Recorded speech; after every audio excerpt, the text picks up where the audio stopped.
ein Sohn des Noir Deluxe aus der Staatsmanager der FS Dancing Diamond, FS Don't Worry, Gold Moonlight Powerboy.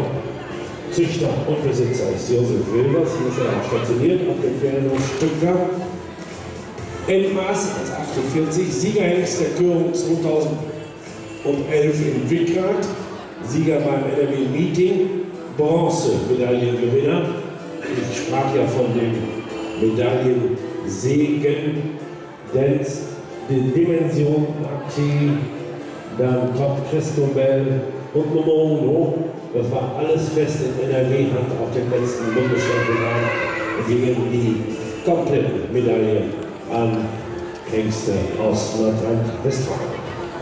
Vater Noir Deluxe, selbst Siegerhengst in Hannover und Bundeschampion 2007 und 2008. Aus diesem stammen auch Goodyear, Dornick B., FS Pavarati Pantau, Geronimo Persos und so weiter auch die Bundesliga-Hengste FS Chivago aus dieser direkten Stückenfamilie.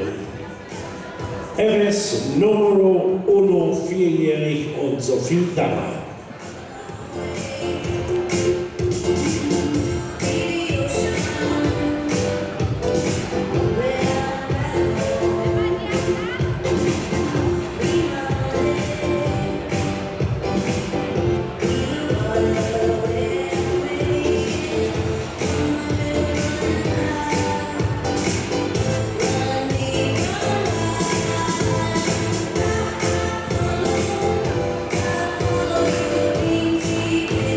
Ganz hervorragend hier auf dem Weg, den Spitzensport Nummer Uno. Vielen Dank.